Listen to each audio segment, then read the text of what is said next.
একটি সুন্দর গল্প যদি ভালো লাগে সকলের সঙ্গে শেয়ার করে দেবেন।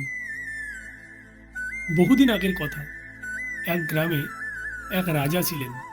সে রাজা খুব দয়ালু ছিল। একদিন রাজার মনে হলো, গ্রামে যত ভিক্ষুক লোক আছে বা রাজার শহরে যত ভিক্ষুক লোক আছে, সবাইকে তিনি মিষ্টান্ন পায়েস খাওয়াবে। তো যথারীতি রাজা সকলকেই পায়েস খাওয়ানোর জন্য আমন্ত্রিত করলেন। সেখানে 1 থেকে 150 লোক উপস্থিত হলেন, যারা ছিল সবাই ভিক্ষুক। রাজা মহা ধুমধাম করে তাদের জন্য পায়েস রান্না করে খাওয়ালেন। কিন্তু সেই পায়েসের মধ্যে, যেহেতু পায়েসটা রাত্রে রান্না হয়েছিল, সেই পায়েসের মধ্যে একটি বিষধর সাপ এসে বিষ ঢেলে দিয়ে যায়। সেই কারণে রাজা যে 150 জনকে খাইয়েছিল সকলেই মারা যায়। এবার তো রাজা ভীষণ চিন্তিত, কি হবে, এ তো ঘোর পাপ। রাজা সেই পাপ আর নিতে পারছিল না। চিন্তায় বিভোর হয়ে রাজা রাজ্য ত্যাগ করে বনে চলে যায়। ঘুরতে ঘুরতে ঘুরতে রাজা একটা গ্রামে চলে আসে এবং সেই গ্রামে যাওয়ার পর গ্রামবাসীকে বলে, এই গ্রামে যদি কোনো ভক্ত থাকে, আমি তার বাড়িতে 1 রাত্রি অন্ন গ্রহণ করব, এটা আমার ইচ্ছা। অবশ্য রাজা নিজের পরিচয় গোপন রেখেই এই কথাটা বলে। তো গ্রামের লোক যথারীতি রাজাকে সেই বাড়ির ঠিকানা দেয়। রাজা সেই বাড়িতে যাওয়ার পর রাজাকে খুব আপ্যায়ন করা হয়, অতিথি দেবো ভব। তো রাত্রে রাজার জন্য ধুমধাম করে আয়োজন করা হয় খাওয়া দাওয়ার। রাজার জন্য শোয়ার ব্যবস্থা করে দেওয়া হয়। যথারীতি রাজা যখন ঘুম থেকে ওঠেন সকালবেলা, প্রস্থান করবেন সেই বাড়ি থেকে, তখন সেই বাড়ির সেই যুবতী মহিলা বলে যে, আজকে রাত্রে আমি একটা স্বপ্ন দেখেছি। সেখানে এক রাজ্যের রাজা কিছু লোককে খাওয়ার জন্য নিমন্ত্রণ করে এবং সেই খাবারে বিষ থাকার দরুন সেখানকার সমস্ত অতিথি মারা যায়।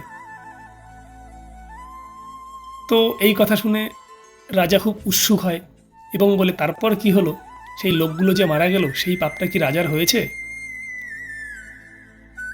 তো তখন সেই যুবতী মহিলা বলে, না, তারপর তো আমার স্বপ্ন ভেঙে গেছে, আমি তো আর দেখিনি। তাহলে আমাকে আবার আজকে স্বপ্নে দেখতে হবে যে কি হয়েছিল, তারপর সেই পাপ কার লেগেছিল। তো রাজা তখন বুঝতে পারে যে সেই ব্যক্তি আর কেউ না, সেই ব্যক্তি তিনি নিজেই। তিনি নিজের পরিচয় গোপন রেখে বলে, ঠিক আছে, আমি আজকেও আপনাদের বাড়িতে অতিথি হিসাবেই থাকবো, কেননা সেই স্বপ্নের ফলাফল কি হয় সেটা আমাকে দেখতে হবে। তো সেই রাজামশাই যখন বলে যে আমি আরেক রাত অতিথি হিসাবে থাকবো, তখন এই কথা শুনে গ্রামের লোক প্রচুর নিন্দে করে রাজার নামে, যে এই লোক তো সুবিধার লোক নয়, বাড়িতে যুবতী মেয়ে রেখে এ আরেক রাত থাকতে চাচ্ছে।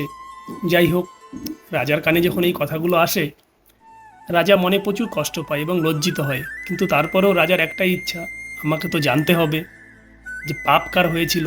পাপটা কি সাপের হয়েছিল, নাকি যারা রান্না করেছে তাদের হয়েছে, নাকি রাজামশাইয়ের নিজের হয়েছে? তো যথারীতি পরের দিন রাত্রিবেলা রাজা খাওয়া দাওয়া করে আবার ঘুমিয়ে পড়ে। সকালবেলা যখন ঘুম থেকে ওঠে, তিনি আবার সেই বাড়ির মালিককে জিজ্ঞাসা করেন যে, আপনি কি বাকি স্বপ্নটা দেখেছেন? তখন সেই মহিলা বলে, হ্যাঁ, আমি সেই বাকি স্বপ্নটা দেখেছি। তখন রাজা বলছে যে, তাহলে পাপটা কার হলো? আপনি কি দেখেছেন? পাপটা কি সেই সাপের হয়েছে যে খাবারে বিষ ঢেলেছে, নাকি যে রান্না করেছে তার পাপ হয়েছে, নাকি রাজামশাইয়ের পাপ হয়েছে? তখন সেই মহিলা হেসে বলে যে, পাপ কারোরই হয়নি।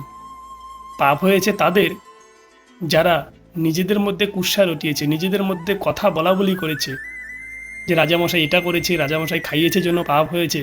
কিন্তু রাজামশাইয়ের কোনো পাপ হয়নি, কেননা রাজামশাই মন থেকে খাইয়েছিল। গ্রামের সেই সমস্ত লোকের মধ্যে রাজামশাইয়ের পাপ এবং রাজার পরিবারের পাপ ভাগ হয়ে গেছে। কেননা আমরা যখন কোনো ভুল কাজ করি, হতে পারে সেই ভুলটা আমাদের অজান্তেই হয়ে যায়। সেই ভুলকে সারাক্ষণ ভুল বললে আমাদের চলবে না।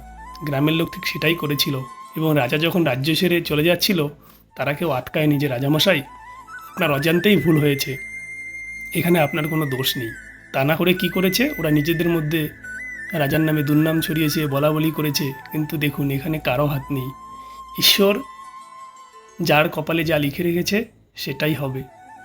হয়তো সেই সমস্ত ব্যক্তি বা ভিক্ষুকদের কপালে তাই ছিল, পূর্বজন্মে হয়তো লেখা ছিল, তাই এই জন্মে এসে হয়েছে। এখানে রাজামশাইয়ের কোনো দোষ ছিল না। তাই আপনারা কারো কোনো ভুল কাজ দেখলে বা কারো দ্বারা কোনো ভুল হয়ে গেলে সরাসরি তাকে দোষারোপ না করে আগে ভুলের কারণটা খুঁজে বের করুন, সমাধান করার চেষ্টা করুন। মিছেমিছি অন্যের ঘাড়ে দোষ চাপিয়ে নিজে পাপের ভাগীদার হবেন না। অন্যের সমালোচনা করা সত্যিই খুব খারাপ কাজ। বিচার করে দেখবেন এই কথাটা। ভালো লাগলে শেয়ার করে দেবেন।